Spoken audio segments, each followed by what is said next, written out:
The moment Emma said, "Dare," with that mischievous glint in her eye, I felt my stomach drop.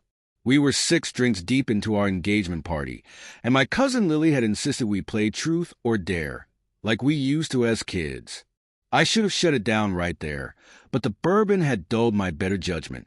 "I dare you," Lily said, swirling her wine glass dramatically, "to show us the last text conversation with your gym buddy, Jack." The room fell silent. Anna's face turned pale, and I noticed her grip tighten around her phone. My fiancée and I had been together for 4 years, and I knew her tells better than anyone. The slight shake of her hands, the way she swallowed hard. These weren't the reactions of someone with nothing to hide. That's private," Anna stammered, forcing a nervous laugh. "Come on, Lily. Give me something else." But Lily's eyes were fixed on me. "Private? Since when do you keep secrets from your future husband, Anna? It's just gym stuff, right?" I reached for Anna's phone. She pulled it away, but not before I caught a glimpse of the preview. The first few words were enough. "Last night was..." "Give me the phone, Anna." My voice was calm, too calm. "You're being ridiculous," she protested, clutching the phone to her chest. "This is our engagement party. You're embarrassing me." Lily stood, her expression serious. "Actually, Anna, I already know what's on that phone. Jack's wife, Chloe, reached out to me last week. She showed me everything, the texts, the photos, the hotel receipts. I just wanted to see if you'd own up to it." Gasps and murmurs spread through the room. Anna's best friend, Rachel, moved to her side, but even she looked uncertain. My brother, Mike, stepped closer, probably worried I was about to explode. But I didn't. "How long?" I asked, rising to my feet. The room seemed to form a circle around us, like we were the main act at a circus. Anna's eyes darted around the room, searching for sympathy and finding none. It was just twice. A moment of weakness. It didn't mean anything. 6 months, Lily cut in. Chloe has proof of at least 6 months of meetups. She's been gathering evidence for their divorce. I glanced at the engagement ring on Anna's finger. The ring I'd spent months saving for. The ring she'd tearfully accepted 4 months ago. For months, while she was sneaking around with her married gym buddy. "Ethan, please," Anna begged, tears streaming down her face. "We can work through this. I'll cut him off. I'll change gyms. I'll do anything." I caught her hand mid-reach and slowly removed the ring from her finger. The same hands that had been all over someone else while I was working overtime to pay for our wedding. "The party's over," I announced, pocketing the ring. "Thank you all for coming. Anna, you can explain to everyone why we won't be sending out those save-the-dates after all." As I walked away, I heard her collapse into sobs. Rachel tried to comfort her, but even she looked unsure. I just needed air. Maybe a lawyer's number. Behind me, Anna wailed about how she'd made a mistake, how she still loved me. But all I could think about was how she'd looked me in the eye every day for 6 months, planning our future while betraying my trust. Mike caught up with me in the parking lot, keys already in hand. "I'm driving," he said, and for once, I didn't argue. As we pulled out, I saw Anna in the side mirror, mascara streaked down her face as she chased after us. Rachel and another friend were holding her back, but her cries pierced through the closed windows. "You can't just leave. We need to talk about this." But there was nothing left to say. 6 months of lies, every kiss, every "I love you," every moment tainted. Lily showed me the proof before the party. Mike said quietly as we merged onto the highway. Chloe sent her everything, screenshots, hotel receipts, even pictures of their gym dates. I wanted to tell you, but Lily insisted on handling it her way. I clenched the ring in my pocket until the diamonds dug into my palm. Did everyone know except me? No, just Lily and me. And Chloe? Obviously. Mike glanced at me. Anna's been getting sloppy. Chloe caught them in Jack's car last week, in the gym parking lot. My phone buzzed nonstop. Anna's family, her mother's name flashing on the screen. Linda, the woman who'd hugged me just hours ago, calling me her future son-in-law. I declined the call. "Pull over," I said suddenly. The bourbon and betrayal churned in my stomach. Mike barely made it to the shoulder before I threw open the door and retched into the grass. Memories flooded my mind. Anna's late-night gym sessions, her sudden obsession with fitness, the lingerie she said was for our honeymoon. This morning, she'd even sent me a reminder to pay the deposit for our wedding venue. $10,000 non-refundable. She'd known about tonight, known Lily would expose her, and still sent that reminder. "We'll figure it out," Mike said. But I was already pulling out my phone. I opened our shared bank account and transferred every penny into my personal one. Anna hadn't contributed much anyway. Too busy spending her money on hotel rooms with Jack. My phone buzzed again. This time, it was a text from Chloe. "I'm sorry about tonight. I couldn't let you marry her without knowing the truth. Call me if you want to talk." Before I could reply, another text popped up. This one was from Jack's number that I recognized the number from Anna's phone, the lock screen she never wanted me to see. The message read, "Look, man, it wasn't personal. These things happen." I stared at the text for a long moment. These things happen? Like it was an unavoidable act of nature, not a deliberate choice, made over and over for 6 months. "Take me to Jack's house," I said quietly. Mike gripped the steering wheel tighter, his knuckles white. "Ethan, don't do anything stupid." "I won't," I said, and I meant it. But there were some things I needed to return, starting with Anna's gym bag, still in my car from when I'd picked her up for the party. These things happen? I'd show him what happens when you mess with someone's life. Jack's house was exactly what you'd expect from a guy who hits on engaged women at the gym. A McMansion with a 3-car garage, spotless landscaping, and a live, laugh, love sign visible through the living room window. Amy's car wasn't in the driveway, but Anna's gym bag felt heavy in my hand as I walked up to the door. Mike stayed back by the car, phone in hand, ready to call 911 if needed. I had no plans for violence. The anger in my chest had cooled into something colder, sharper. I rang the doorbell twice, waiting. Through the decorative glass panels, I saw movement. Finally, the door opened, and there he was, Jack. 6 feet of gym-sculpted muscle and fake tan. His face twisted into an annoyed scowl. "Look, man," he started, "I told you these things." I cut him off, shoving Anna's gym bag into his chest. "Here's her stuff. You can give it to her next time you see her at the gym." I paused, letting the moment sink in, then added, "Oh, wait, you won't. Amy's lawyer will make sure of that." His expression faltered. "You don't know what you're talking about. Amy's got nothing." "Really?" I said, my voice calm. "So those weren't your credit card receipts from the Harrison Hotel? Room 412 every Thursday for the past 6 months? Always a room with a view. Must have been quite a workout.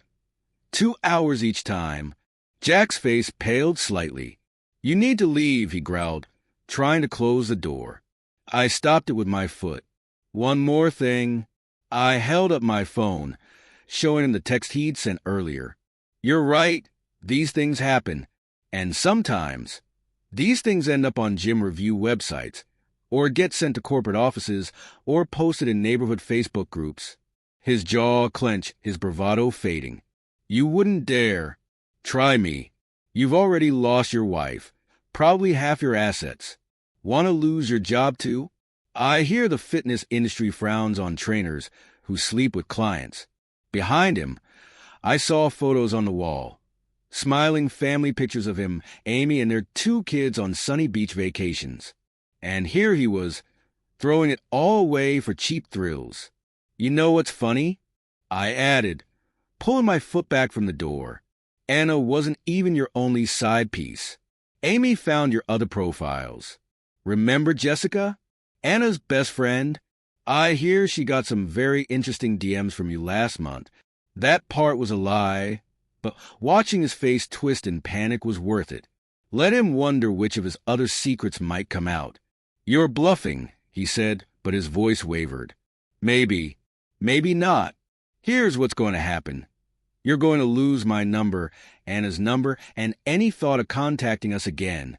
Because if you don't, I held up my phone again. These things happen.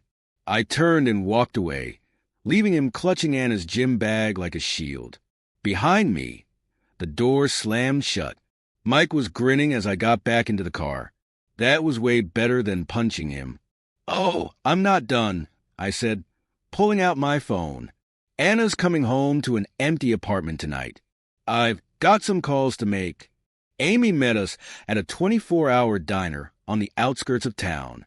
She looked like the woman in the photos I'd seen in Jack's house, but her smile was gone, replaced by the same hollow expression I'd seen in my reflection earlier. She slid into the booth across from me, placed her phone on the table, and ordered coffee. "I wanted to tell you sooner," she said quietly, stirring creamer into her cup, "but I needed to be sure. I had to document everything for the divorce. My lawyer said timing was crucial." Mike excused himself, giving us privacy to share our stories. Amy's voice trembled as she recounted her suspicions. How Jack started staying late at the gym, how she ignored the signs until she couldn't anymore. Her hands shook as she pulled up screenshots on her phone. "Anna wasn't the first," she said, her voice tight with controlled anger. "There were others before her, but she was the longest-running affair. They weren't even trying to hide it toward the end." She showed me photographs taken through the gym windows. Anna and Jack spotting each other, his hands lingering too long, their faces close as they reviewed her form.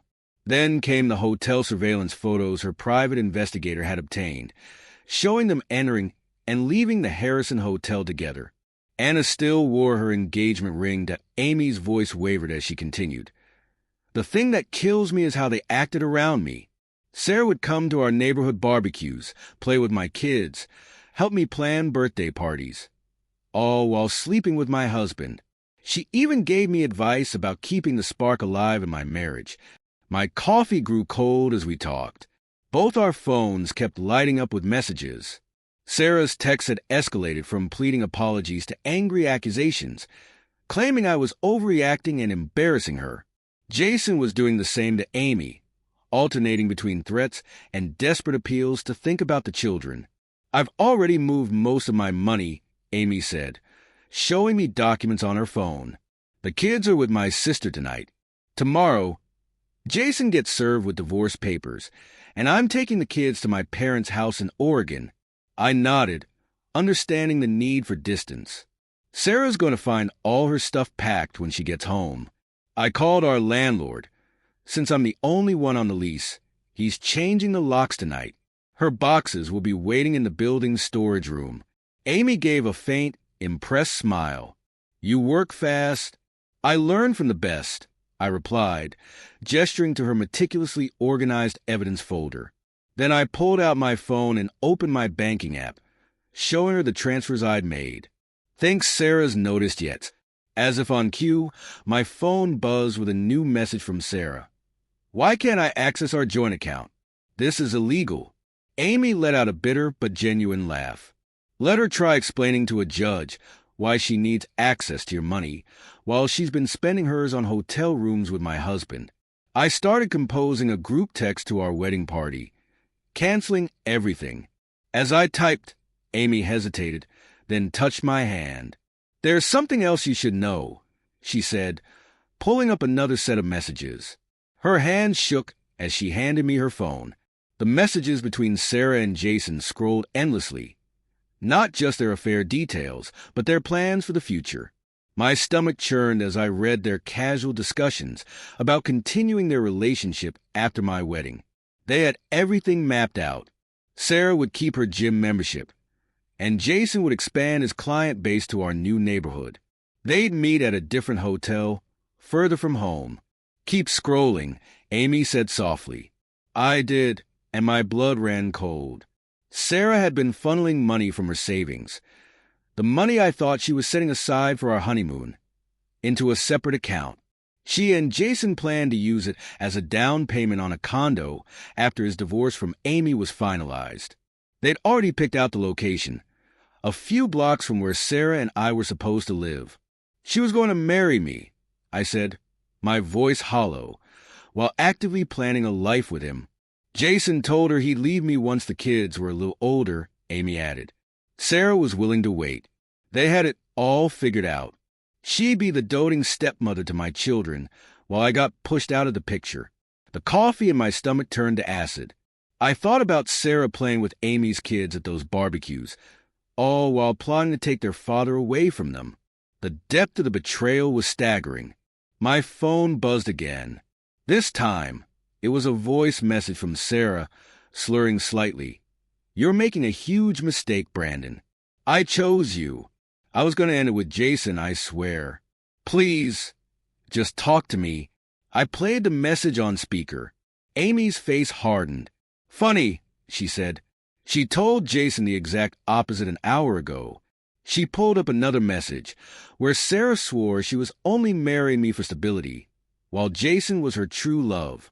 I think, I said slowly, it's time to end this. I opened my email and sent 3 messages in quick succession.